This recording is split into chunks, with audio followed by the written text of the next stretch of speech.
안녕하세요. 반갑습니다. 건강톡톡입니다. 오늘 여러분들께 들려드릴 책은 맨발 걷기의 첫걸음.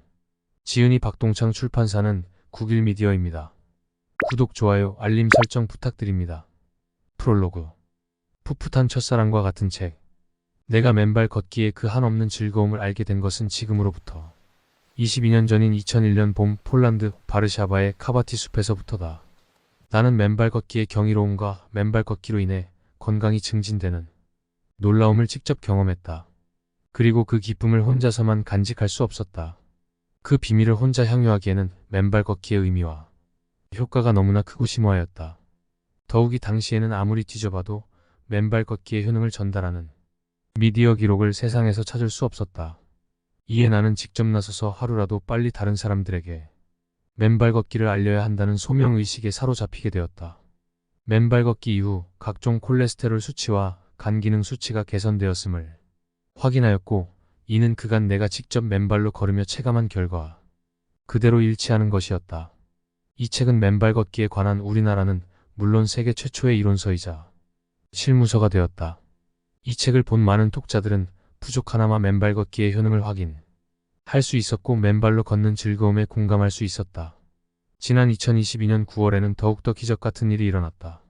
말기 전립선암으로 병원에서 치료 불가 판정을 받고 죽음을 기다리던 74세 박성태 교수가 맨발 걷기로 인해 되살아난 것이다. 당시 박 교수의 전립선암 표지자 수치는 무려 935.8에 육박했고, 암세포가 뼈로 전이되어 흉추 9번 10번이 새카맣게 썩어 걸음조차 걷기 힘들었다고 한다.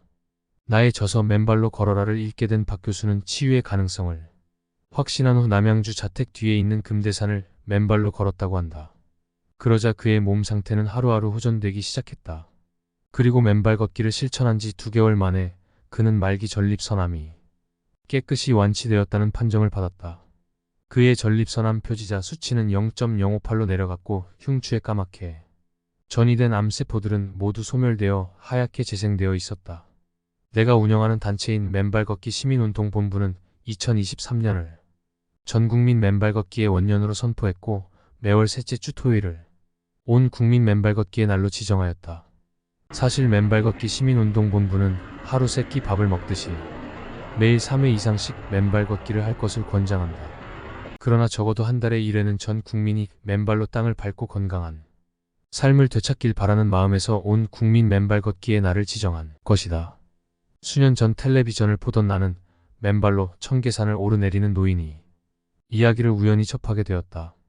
간암말기 환자였던 그는 한 달 정도의 여생이 남았다고 선고를 받고 병원에서 퇴원을 하게 된다. 그는 퇴원을 한 그날부터 바로 맨발로 청계산을 오르기 시작했다. 맨발 걷기가 건강을 찾아준다는 얘기에 마지막 희망을 품고 도전했던 것이다. 그런데 정말로 기적이 일어났다. 한 달밖에 살지 못한다던 그는 한 달이 지나도 기운을 잃지 않았다. 맨발의 산행을 계속하던 그가 진짜로 건강을 회복하게 된 것이다. 차츰 몸의 원기와 얼굴의 혈색이 돌아오고 미칠 듯이 괴롭히던 통증도 사라졌다. 병원에 가서 검사를 해보니 암으로 굳어졌던 간이 완벽히 재생되었다는 결과를 받았다. 맨발로 땅을 밟았고 대지를 걸었다. 그리고 맨발로 산길을 올랐다. 그랬더니 암으로 석화된 간이 완전히 재생되었다. 한 달밖에 살 수 없었던 사람이 수개월 만에 다시 건강을 회복하였다. 그 소식을 접하는 순간 나도 모르게 무릎을 쳤다. 어머니 돼지와의 연결. 돼지는 생명의 모체이다. 무생명을 잉태하고 키워내는 어머니다. 그리고 생태계를 선순환시키는 불멸의 에너지다. 봄이 되면 새싹을 틔우고 여름이면 그 싹들의 꽃을 피워낸다. 가을에는 열매를 맺게 하고 낙엽을 떨어뜨린다. 유감스럽게도 오늘날 우리들은 어머니 돼지와 격리된 채 살아가고 있다. 1년 내내 마음 편하게 돼지를 밟아보기도 힘들고 그의 풋풋한 흙내음도 맡아보지 못한 채 건조한 삶을 살아가고 있는 것이다. 거기에다 각종 운동화와 구두는 어머니 돼지와의 거리를 한층 더 멀게 만들고 있다. 아메리칸 인디언들은 건강한 발은 돼지의 박동을 들을 수 있다. 고하였다. 또 돼지를 맨발로 걸으면 우리의 정신이 우주로 연결되어진다. 고 믿었으며 우리의 발은 돼지 위를 흐르는 에너지와의 접촉창구라고도 하였다. 그렇다. 맨발이 되지 아니하고는 어머니 돼지의 사랑을 울림을 그 생명의 근원적인 힘을 들을 수도 느낄 수도 없는 것이다. 대지로부터 전해져 오는 그 생명의 에너지를 나누어 받을 수가 없는 것이다. 오늘날 현대인의 문명병은 대지와의 격리에서 비롯되었다 하여도 과언이 아니다. 자연으로부터의 소외, 어머니 대지로부터의 격리는 스트레스와 우울증을 악화시키고 있는 각종 질병의 원인이 된다. 이제 다시 어머니 대지와의 사랑을 회복해야 할 때다. 어머니 대지에 가까이 다가서 보자. 그래서 영원한 생명의 모체로부터 생명의 에너지를 받아들이자. 그것은 오늘날 우리가 앓고 있는 문명병을 치유하는 길이 될 것이고 소외와 상실로부터 우리를 회복시키는 절체절명이 해법이 될 것이다. 그러기 위해서는 신발을 벗어야 한다. 양말을 벗어야 한다. 어머니 대지에게로 발걸음을 옮겨야 한다.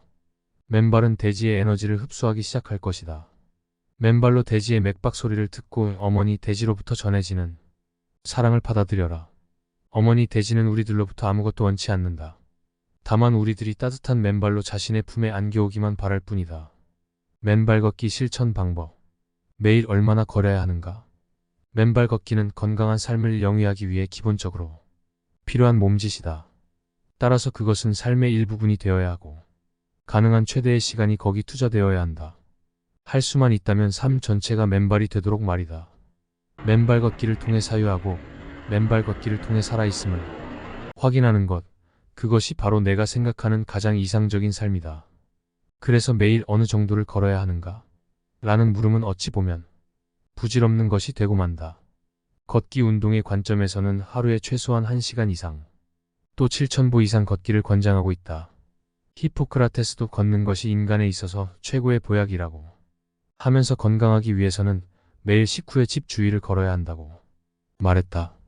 맨발 걷기가 우리 생활의 중심에 자리 잡게 되면 질병과 스트레스가 없는 건강하고 여유로운 삶을 만들어갈 수 있을 것이다. 집 주위의 흙길이나 맨 땅을 찾아내 맨발로 걷는 일은 삭막한 도시에서 탈출하는 하나의 방법이 된다. 맨발로 걷는다는 것은 아무래도 길바닥에 산재한 여러 위험 요소에 발을 그대로 노출하는 일이니만큼 상처의 위험도 있을 수 있다. 특히 험한 숲길을 걸을 때는 돌부리에 채이기 십상이다. 그래서 맨발로 길을 나설 때에는 사전에 준비를 철저히 하고 안전수칙도 제대로 지켜야 한다. 그럴 때 안전하고 즐거운 맨발 걷기를 할 수 있다. 맨발 걷기를 위한 10가지 안전수칙. 1. 여벌의 보온용 옷을 준비한다. 숲속의 온도는 34도씩 낮다는 것을 감안해 보온이 잘 되는 겉옷을 반드시 준비해야 한다. 2. 구급 약품을 준비한다. 숲길을 맨발로 걸을 때 발에 상처가 날 수도 있다. 만약을 대비해 소독약과 일회용 밴드 등의 구급약을 준비하는 것이 좋다. 3. 환경사랑을 실천할 수 있는 준비를 한다. 맨발인에게 숲길이나 산길은 삶과 생명의 터전이다. 삶의 터전에 떨어진 휴지나 유리조각, 쓰레기 등을 수거하는 것은 맨발인의 기본적인 의무이다. 4. 준비 운동을 하여 근육과 관절을 풀어준다. 맨발로 걷기 전에 간단한 체조나 스트레칭 등으로 몸을 풀어주는 것이 좋다. 5. 걸음은 똑바로 수직으로 내딛도록 한다. 숲길을 걸을 때는 절대로 발부리로 땅을 차거나 발을 끌지 말아야 한다. 6. 항상 발 디딜 곳을 확인해 두어야 한다. 발걸음을 떼는 순간 두세 걸음 앞에 지면을 응시하면서 발걸음을 디딜 지점을 미리미리 선정해야 한다. 7. 발 뒤꿈치가 아닌 발허리 부분에 무게를 싣는다. 발을 땅바닥에 디디고 있는 동안 몸의 무게는 가능한 발의 앞쪽에 싣고 걷는 것이 좋다. 발의 앞부분이 뒤꿈치보다 훨씬 더 유연하고 탄력성이 높아 충격을 잘 흡수하기 때문이다. 8. 발바닥에 의식을 집중한다. 맨발로 걸을 때는 항시 발걸음을 가볍고 부드럽게 해야 한다. 9. 지면이 가려진 경우 주의한다. 풀이나 나뭇잎, 눈과 같이 땅을 덮는 물체가 지면을 가린 경우에는 한 발 한 발 천천히 조심해서 발걸음을 내딛어야 한다. 10. 눈 위에서의 맨발은 보온에 신경을 쓰자. 눈이 1인치 이상 쌓여있지 않거나 녹아내리고 있을 경우 눈 위를 맨발로 걷는 것은 상상할 수 없을 정도의 즐거움을 가져다 준다. 하지만 동상 등의 위험에 주의를 게을리해서는 안 될 것이다. 특히 표면이 거친 땅은 추울 때 발바닥을 상하게 할 가능성이 커지기 때문에 더욱 조심해야 한다. 에필로그 맨발 걷기의 대중화를 위한 제언. 세계보건기구는 하루 30분의 걷기나 자전거 타기를 규칙적으로 할 것을 권장하고 있다. 세계보건기구에 따르면 매일 30분씩 걷기 운동을 하면 심장마비나 당뇨, 비만 등 운동 부족에서 비롯되는 성인병과 고혈압 등이 혈압 관련 질병에서 벗어날 수 있으며 스트레스, 불안, 이기소침, 외로움 등 앉아서 일하는 생활에서 오는 각종 정신적 장애들을 50% 정도 감소시킨다고 한다. 하루 1시간의 맨발 걷기는 정신적 장애들에 대해 70에서 80%까지도 치유 효과를 볼 수 있으리라는 믿음도 밝힌 바 있다. 맨발 걷기를 현대 인류의 삶에 어떻게 접목시켜 범국민 운동으로까지 확산시킬 수 있을 것인가? 이에 몇 가지 방안을 제시한다. 첫째, 국가와 각급 지방자치단체들은 시민들이 걸을 수 있는 숲과 흙길을 만들어야 할 것이다. 둘째, 각 가정에서는 자녀들에게 어린 시절부터 가능한 한 맨발로 걷고 뛰노는 습관을 만들어주자.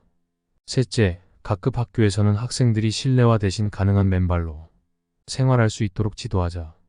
넷째, 의학계는 맨발 걷기를 통한 문명병의 예방과 치유 효과에 대한 적극적인 연구를 해야 한다. 다섯째, 체육계에서도 맨발 걷기를 운동 및 훈련 방법의 하나로 검토하여야 한다.